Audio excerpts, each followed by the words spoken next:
one and it was way smaller. So I was definitely not expecting as many people.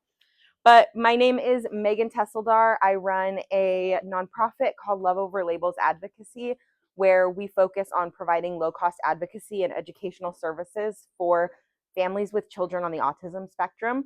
I myself have a 6-year-old daughter who is non-speaking and autistic.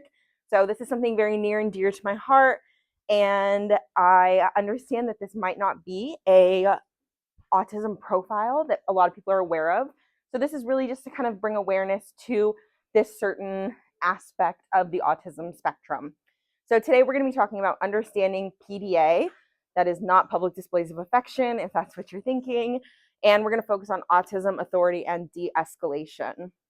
Has anyone in here actually heard of PDA in reference to the autism spectrum? Yay, okay, we got one. That's okay, because that's what I'm here to tell you about. So what is PDA? PDA actually stands for Pathological Demand Avoidance, and it's exactly what it sounds like.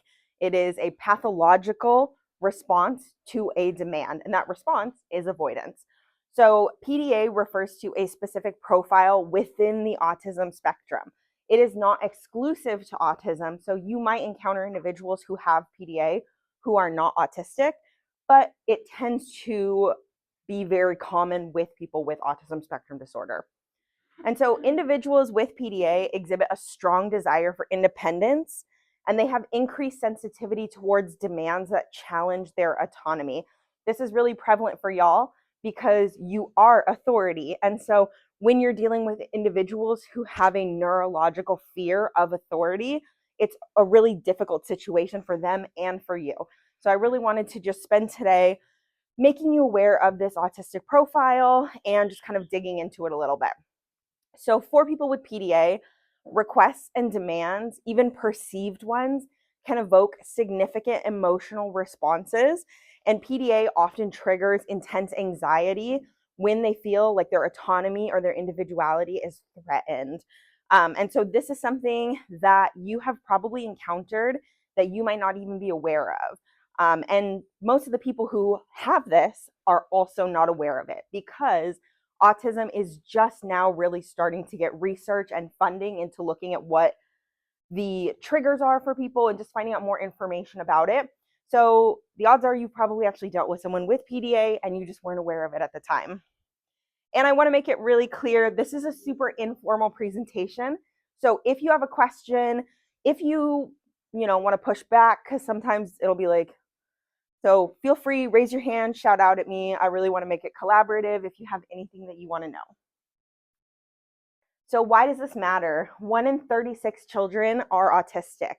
That means that 1 in 36 adults, as of right now, will be autistic. So the odds are you will encounter someone that has PDA at least once in your career. And like I said, when you start to think about it, you've probably encountered those people already. And PDA is often misread as defiance, which can lead to a risk of escalation. But it is not defiance. It is a neurological profile. And so you can't support what you don't understand. And so that's what I'm here for today. I don't think I'm the expert in policing because I'm not, but I do know a lot about how this profile presents. And so I want you to kind of have this information in the back of your mind when you're dealing with somebody who might be showing signs of pathological demand avoidance. So this is the pattern of how pathological demand avoidance looks. It's called the demand avoidance pattern. A demand is made. That's oftentimes, I'm going to assume just from my interactions with the police, it tends to be, give me your license and registration, something like that. It's very simple. You're asking for something. It is considered a demand. That anxiety in the person with PDA rises. Then the avoidance may begin. Negotiating, refusing, or even escaping. Authority tends to then push in response to that avoidance, which is natural because you're trying to get something accomplished. So you might push a little bit harder, then panic sets in with that individual, which can cause a meltdown, which leads to a rapid escalation and a potential trauma event. So our goal today is to just make sure that when you're in these moments of demand avoidance, you have a little thing in the back of your head that's maybe saying, let me respond to this not as defiance, but as something that is this person is struggling with. They're not trying to be defiant, they're having a difficult time. And what I'm going to show you next, because it's going to start playing once I start it, is a video of a little boy named Tyson. He is a Tomball resident. He has autism and he is non-speaking. And I'm going to show you the video first, and then I will kind of explain what is going on.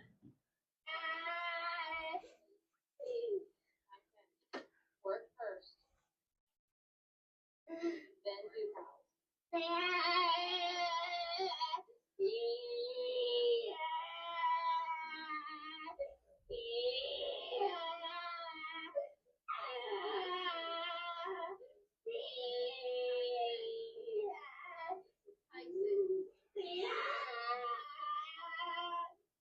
So this is an example of somebody with PDA, and obviously it's a child. You're probably not going to be encountering people like this regularly, but you can still encounter children with this if they run away from home or anything like that.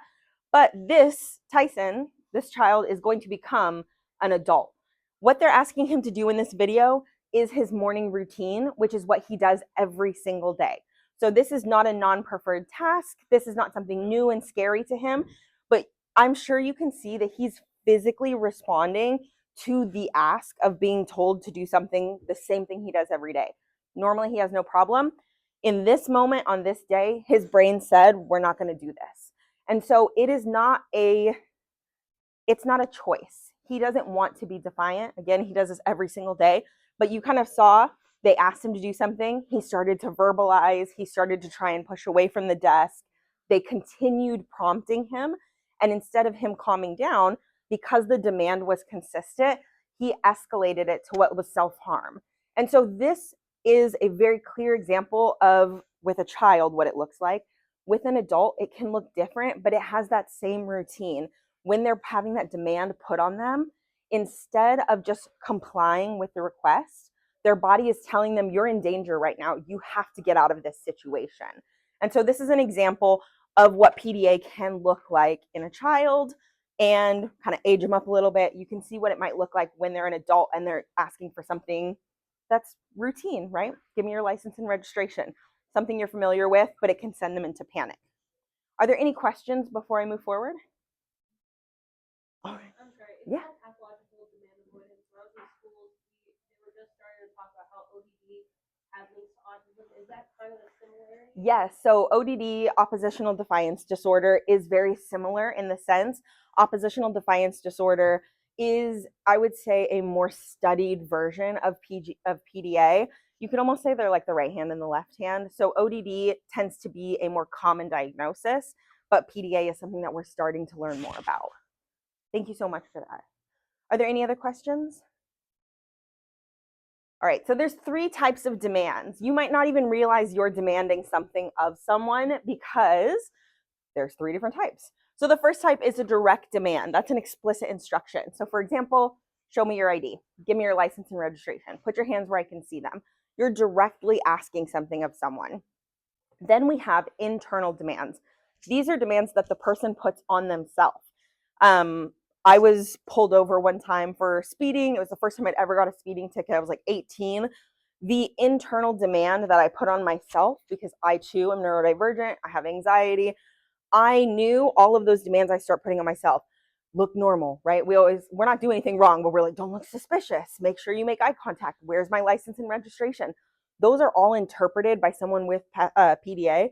Those are interpreted as demands. They're not interpreted as a normal thought process of just, oh, I need to do this. All of a sudden, I'm telling myself I have to do this, and my brain's like, we can't do this thing. So internal demands are demands where the person is feeling pressured to do something. So calm down, not look suspicious, force eye contact. Then we have an implied demand. So again, you might not even realize it is a demand or considered a demand by the person.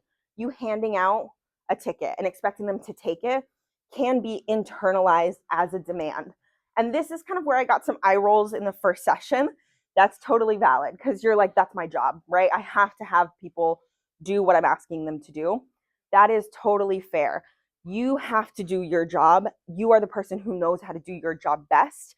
But having that little thing in the back of your mind when they start resisting, instead of being like they're being defiant, they're being difficult. No, they're having a hard time. So we like to say that they're not giving you a hard time, they're having a hard time. And so the demand does not need to be something unpleasant to trigger a meltdown either. You don't have to be saying something aggressively. It can literally just be, can I see your license and registration? That's a demand that can be put on someone that can trigger a meltdown. Any questions on that one? All right. So important notes, a meltdown is not a tantrum. People use them synonymously today. A meltdown is not a tantrum though. A tantrum is goal directed and stops when the person gets what they want. Maybe a toddler wants a piece of candy, throws a fit, you give them the piece of candy, they stop throwing a fit.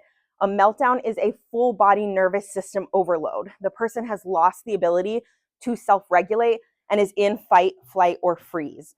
That is why you see people respond to these really what we would think as common asks with very extreme behaviors. It's because their body is interpreting this as an actual like fear. They believe that they're in danger in that moment. And meltdowns are not personal, they're a biological stress response. So it is neurological. There are some forms of resistance that you might notice. These can be considered meltdowns and they tend to escalate. So it might begin with giving excuses. We saw this with Tyson. He wasn't verbalizing his excuses, but he was trying to move away. He was pushing it away. He was verbalizing that he didn't want to do it. Then there's distraction or a diversion. Maybe they start complimenting you. Maybe they try to change the subject, knock something over. Then you have point blank refusal, just saying no and entering into not entering into negotiation or even physically resisting. Then we have passivity or withdrawal. My daughter, she struggles with demands. Her form of resistance, her chosen form of resistance is passivity. So if you've ever had a 6-year-old just completely go limp in the middle of a grocery store aisle, I have, that's her form of resistance. If she feels like she's out of control, she will completely just go limp and you have to, we call it dead weight. Like she just loses, she won't do anything because that's her form of resistance. And then lastly, we have aggression. This is usually a last resort. People with PDA do not tend to immediately act with aggression towards you. And so when other forms of resistance have failed, they might act out with aggression. We saw that with Tyson. Again, he started self-harming at the end of it. That was his escalation point. Whew, it's toasty in here today. So why do you need to know this? PDA individuals may not respond to compliance tactics. Commands can lead to increased resistance, and PDA is a neurological difference. It is not willful defiance. It is something going on in their brain. They are struggling to connect what's happening in their mind with their body. So I just want you to keep that in mind when you're interacting with these individuals. And then tools that work. I know that y'all do a lot of de-escalation training. It's like the biggest thing, I'm sure. So some of this might be familiar. And like I said, I'm not here to tell you how to change the way you do your job, just to put this in your head that sometimes the individuals you work with may be being defiant and sometimes they may be having a neurological response. So this is probably familiar to you. Using indirect language, can we sit here together, including yourself in the conversation, so it doesn't feel like a me versus you? It's an us in this together. Offering autonomy and choice. Do you want to talk now or later? These might not all be something you're capable of doing in each moment, but offering that autonomy and choice, you have all the power. You know that, we know that. So making them feel like in that moment, they might have a little bit of choice. Hey, do you want to hand me your license and registration, or do you want to put it on the dash? Something like that, giving 2 options as opposed to just do this thing, because it's a struggle for autonomy. That's what it is. And while we might not feel like that's a valid concern, for them, it is a fight or flight. So it's the best way to de-escalate, offering autonomy and choice. Being flexible with time, so waiting without pressuring. Do you need a minute, bud? I'll give you a second. Backing off, physically, like separating yourself as much as possible within the situation. Avoiding ultimatums or power struggles, and just knowing that less is more. So your calm is the key to their safety. You staying calm, offering choices, trying to relieve some of the pressure on their brain is really what is the best thing to do in that situation. All right, and some PDA-informed responses. Lowering your voice and removing demands. With people with PDA, the louder you are, the more overwhelming it is. Because for a neurotypical person, you are hearing the person speaking. For someone with autism or sensory profiles that are struggling with this, they're hearing you speaking, they're hearing the cars go by on the road, they're hearing potentially the radio, they're hearing the crunch of the gravel, they're hearing the air conditioner. There is a lot of sound input going in. So if you're adding to that noise, it feels very overwhelming and can escalate a lot quicker. Backing off physically to reduce the perceived threat. Again, this can be an implied demand. You standing over somebody is an implied demand. It's a fear response. So just considering, if possible, backing off physically to reduce the perceived threat. Allowing time without pushing for answers or control. Maybe like, I've got some time. I can wait here with you, as much as you can do in that moment. And then not touching the person unless it is truly unsafe. So trying to just avoid and minimize that physicality with them unless it's unsafe for them, and you have to do it. Any questions? We good? All right, recap. PDA is pathological demand avoidance. It is pathological. It is a brain, it's neurological. It is a neurological response to a perceived threat.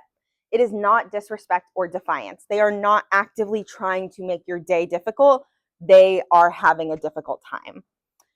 And your approach can prevent a crisis. So just the way you approach these people can help kind of minimize and de-escalate a situation. And that is it for today. So any questions? Yes.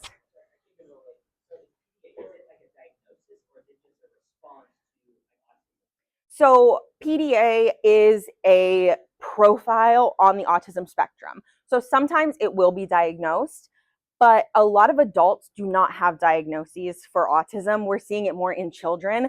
So unless you have somebody who is aware that they have that, they're not going to be able to self-advocate. They're not going to say, hey, I have PDA, don't tell me what to do most of the time. So you're going to be in these situations. I was saying it earlier, you've probably already dealt with people who have PDA. They didn't know they had it. You didn't know they had it. So this is just something that I want you to keep in your pocket when someone is being defiant. It's not personal. Maybe sometimes it is. I'm not going to lie. Some people are actually personal, but not always. So sometimes keep that in your pocket. I just want you to think when you're on a call, you ask someone for their license and registration and they maybe get really weird. And you're like, why are you doing that? I'm just asking for your license. Oh, I remember that one girl was talking about that one thing that one time. Maybe this is what she was talking about. And just having that maybe alter or give you a beat before you continue your response with them. Does that answer the question? Okay, perfect. Any other questions? All right, thank you so much. Remember, they're not giving you a hard time. They are having a hard time. Thank you for your attention. I run Love Over Labels. Again, we're educational advocates.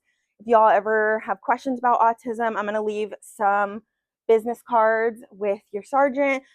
Feel free to call me, ask. There's also an amazing shop called Peace Love Autism that's right across the street from here. If you ever want to go in and connect, the owner has an autistic son, and it is literally just a hub where they sell clothes promoting autism acceptance, and they donate most of the proceeds back to the autism community. She has a whole store. It's really cool. And it's literally like one street down. So thank you guys so much for your time and for taking the time to learn about this. I really appreciate it. Thank you.